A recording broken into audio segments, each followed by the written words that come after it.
नमस्कार दोस्तों, आज हम लोग पढ़ने वाले हैं बीए फर्स्ट सेमेस्टर का हिस्ट्री। बुक का नाम है आइडिया ऑफ भारत। आज हम लोग जो है प्रश्न उत्तर को करने वाले हैं। जो भी प्रीवियस ईयर के क्वेश्चन है एमसीक्यू ऑब्जेक्टिव, उसको जो है हम लोग आज करने वाले हैं। तो यह जो प्रीवियस ईयर का क्वेश्चन है मगध विश्वविद्यालय बोध गया का है, इसी का जो है हम लोग ऑब्जेक्टिव टाइप क्वेश्चन को करने वाले हैं।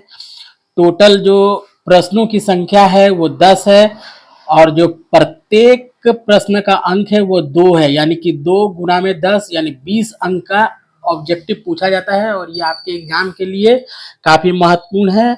अधिक से अधिक अंक प्राप्त करने के लिए ऑब्जेक्टिव क्वेश्चन को जो एमसीक्यू होता है उसको करना आवश्यक है। इसके द्वारा ही अधिक से अधिक अंक प्राप्त हो सकते हैं आपके बीए फर्स्ट सेमेस्टर में। तो आइए हम लोग स्टार्ट करते हैं एक एक करके। आइए हम लोग शुरू करते हैं। पहला प्रश्न जो हमारा है, तो ऋग्वेद में सूक्तों की संख्या कितनी है? तो ऋग्वेद में जो सूक्त की संख्या है वो है हमारा 1028, यानी कि 1028 सूक्तों की संख्या है। तो ऑप्शन ए हमारा सही हो जाएगा। ठीक है। उसके बाद है जो हम लोग ऋग्वेद में मंडल कितने, तो 10 मंडल है। और सबसे प्राचीन वेद कौन सा है? ऋग्वेद है। ठीक है। तो ऋग्वेद में सूक्तों की संख्या 1028 यानी 1028। अगर मंडल पूछे तो 10 मंडल है। ऋग्वेद में जो है सबसे प्राचीन वेद तो ऋग्वेद। ठीक है, यहाँ तक क्लियर है। तो हमारा प्रश्न है कि ऋग्वेद में सूक्तों की संख्या तो 1028 यानी 1028। ऑप्शन ए हमारा सही हो जाएगा। ठीक है, यहाँ तक क्लियर है। अब देखिए अब जो हमारा प्रश्न है कि हीनयान का संबंध किससे है? तो देखिए, हीनयान का संबंध बौद्ध धर्म से है। बौद्ध धर्म जो 2 भागों में बट गया, एक हो गया हमारा हीनयान, दूसरा महायान। ठीक है, तो ऑप्शन सी हमारा सही हो जाएगा। हीनयान का संबंध बौद्ध धर्म से है। बौद्ध धर्म 2 भागों में बटा हुआ था, हीनयान और महायान। ठीक है, तो हीनयान का संबंध बौद्ध धर्म से है। ठीक है, उसी प्रकार से जैन धर्म भी 2 भागों में बटा गया है, एक है दिगंबर, दूसरा है श्वेतांबर। ठीक है, वैदिक काल उस काल को कहते हैं जिसमें वेदों की रचना होती है और इसका समय है 1500 ईस्वी पूर्व से लेकर के 600 ईस्वी पूर्व तक वैदिक संस्कृति का काल है।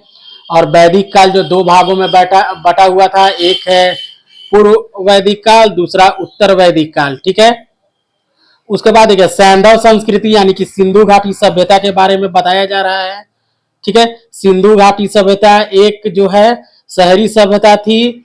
ठीक है, और वैदिक सभ्यता एक ग्रामीण सभ्यता थी। याद रखिएगा, वैदिक सभ्यता वेदों की रचना होती है। ठीक है, इस काल को हम लोग वैदिक संस्कृति कहते हैं। ठीक है, वैदिक जो सभ्यता वो 2 भागों में बांटा गया था, एक है पूर्व वैदिक काल, दूसरा है उत्तर वैदिक काल। ठीक है, उसके बाद जो है वैदिक काल एक ग्रामीण संस्कृति है। ठीक है, उसका बाद सैंधव सभ्यता, जो सिंधु घाटी सभ्यता को सैंधव सभ्यता कहते हैं, ये एक शहरी सभ्यता है। ठीक है, सैंधव सभ्यता एक शहरी सभ्यता है। कांस्ययुगीन सभ्यता है। ठीक है, उसके बाद देखिए, और इसमें जो 2 प्रमुख जो कुछ नगर आते हैं, जैसे हड़प्पा आते हैं, मोहनजोदाड़ो आता है, लोथल आता है। ठीक है, कालीबंगा आता है। ये सब कौन है? सैंधव संस्कृति यानी सिंधु घाटी सभ्यता। और सिंधु नदी के किनारे इस सभ्यता का विकास हुआ, इसलिए हम लोग इसे सिंधु घाटी सभ्यता या सैंधव सभ्यता और उसकी सहायक नदियों के कारण इसे सैंधव संस्कृति के नाम से हम लोग जानते हैं। ठीक है, यहाँ तक क्लियर है। उसके बाद देखिए, विशाल अन्नागार कहाँ से पाए गए हैं? तो मोहनजोदड़ो से यानी मोहनजोदाड़ो से। ऑप्शन डी हमारा सही हो जाएगा। ठीक है, तो इसका आंसर क्या हो जाएगा? हीनयान का संबंध किससे है? हीनयान और महायान तो बौद्ध धर्म से। ठीक है, तो ऑप्शन सी हमारा इसका वाला हीनयान वाला। अब क्वेश्चन नंबर 3 है कि विशाल अन्नागार कहाँ पाया गया है? तो ऑप्शन डी हमारा सही हो जाएगा, मोहनजोदाड़ो। और मोहनजोदाड़ो का अर्थ होता है मृतकों का टीला। अभी वर्तमान में मोहनजोदाड़ो पाकिस्तान में स्थित है। ठीक है, सबसे पहले जब भी जो भी सिंधु घाटी सभ्यता क्या खुदाई हुआ तो वो 2 स्थल जो प्रकाश में आया, पहला जो स्थल प्रकाश में आया वो है हड़प्पा और दूसरा है मोहनजोदाड़ो। और हड़प्पा और मोहनजोदाड़ो जो दोनों है, जो अभी वर्तमान में पाकिस्तान में है। तो इसका पॉइंट याद रखिएगा, मोहनजोदाड़ो से जो विशाल अन्नागार प्राप्त हुए हैं। मोहनजोदाड़ो का अर्थ होता है मृतकों का टीला। ठीक है, मोहनजोदाड़ो जो है पाकिस्तान में स्थित है। यहां तक क्लियर। उसके बाद देखिए लोथल, लोथल जो कि गुजरात में है और ये एक बंदरगाह है, याद रखिएगा। लोथल क्या है? एक बंदरगाह है जो कि गुजरात में स्थित है वर्तमान में, उस समय भी गुजरात में ही था। कालीबंगा राजस्थान में, आलमगीरपुर उत्तर प्रदेश में। यहां तक क्लियर। तो विशाल अन्नागार ऑप्शन डी है, मोहनजोदाड़ो सही हो जाएगा। ठीक है। प्राचीन भारत, अब देखिए प्राचीन भारत में महान वैज्ञानिक कौन है? तो ऑप्शन सी आर्यभट्ट। उसके बाद देखिए कवि राजमार्ग किस भाषा में लिखा गया है? तो कवि राजमार्ग जो है कन्नड़ भाषा में लिखा गया है। ऑप्शन डी हमारा सही हो जाएगा। कवि राजमार्ग कौन है? तो देखिए कवि राजमार्ग जो है कन्नड़ भाषा में लिखा है। किसके द्वारा लिखा गया है? तो राजपूत शासक अमोघवर्ष के द्वारा लिखा गया। यह व्याकरण की किताब है। ठीक है, काव्य शास्त्र इसको बोलते हैं, अलंकार की भी पुस्तक इसे कहा जाता है। तो कवि राजमार्ग जो है कन्नड़ भाषा में लिखा गया है। इसको जो है राजपूत शासक अमोघवर्ष के द्वारा ये लिखी गई पुस्तक है। ठीक है। उसके बाद देखिए हाँ, युद्ध में विजय से संबंधित था। देखिए युद्ध में जो लूट कर लाया जाता था उसको हम लोग खम्स का कहते हैं। और देखिए जो भी युद्ध में लूटा गया सामान है उस पर राज्य के द्वारा एक कर लगाया जाता था जिसे हम लोग खम्स के नाम से जानते हैं। तो ऑप्शन डी हमारा सही हो जाएगा। जजिया कर है, जकात है, खिराज है, ये सारे कर है। ठीक है। उसके बाद देखिए वैदिक कालीन शिक्षा का प्रमुख केंद्र कौन है? तो वैदिक कालीन जो शिक्षा का प्रमुख केंद्र है वो है विक्रमशिला। ऑप्शन बी हमारा सही हो जाएगा। ठीक है, ऑप्शन बी जो है हमारा सही हो जाएगा, विक्रमशिला। और विक्रमशिला जो है बिहार के भागलपुर में स्थित है। ठीक है। उसका तक्षशिला ये भी पाकिस्तान में स्थित है, ये भी शिक्षा का केंद्र है। वल्लभी जो है गुजरात में है, ये भी शिक्षा का केंद्र है। नदिया ये भी शिक्षा का केंद्र है और ये पश्चिम बंगाल में स्थित है। तो वैदिक काल में शिक्षा का प्रमुख केंद्र है तो विक्रमशिला। ठीक है, अभी वर्तमान में भागलपुर बिहार में स्थित है।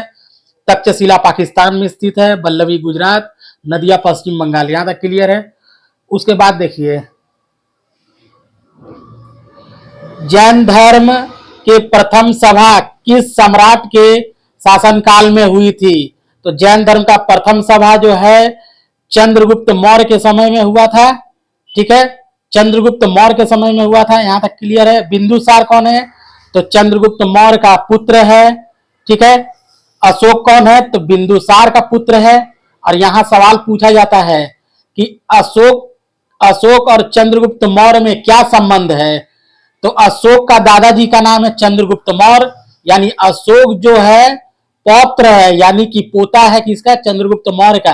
चंद्रगुप्त मौर्य का बेटा का नाम बिंदुसार, बिंदुसार का बेटा का नाम अशोक। ठीक है। ठीक है, अशोक कौन है? तो बिंदुसार का पुत्र है। ठीक है। और अशोक का संबंध देखिए, अशोक का पिता कौन? वो बिंदुसार। अशोक का दादा कौन? तो चंद्रगुप्त मौर्य। और चंद्रगुप्त मौर्य का पोता कौन है या पौत्र कौन है? तो अशोक। अजातशत्रु का संबंध हर्यक वंश से है। ठीक है, हर्यक वंश का शासक है अजातशत्रु। यहां तक क्लियर है।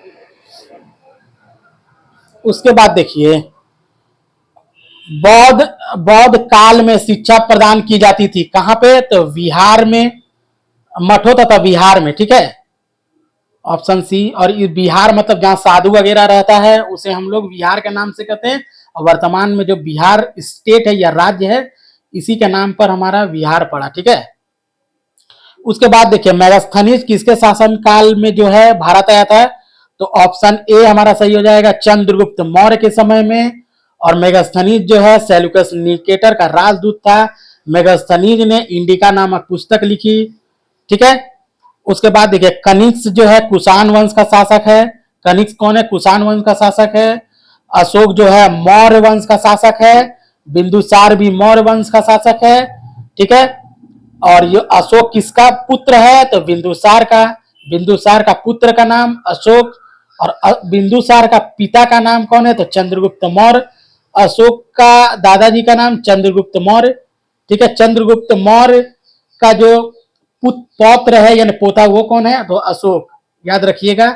तो दोस्तों, मैंने आपको अच्छे से समझाने का प्रयास किया हूं। अगर यह वीडियो आपको अच्छा लगा हो तो प्लीज लाइक कीजिएगा, अपने दोस्तों को शेयर कीजिएगा। फिर हम लोग मिलते हैं एक नए वीडियो के साथ। तब तक के लिए धन्यवाद।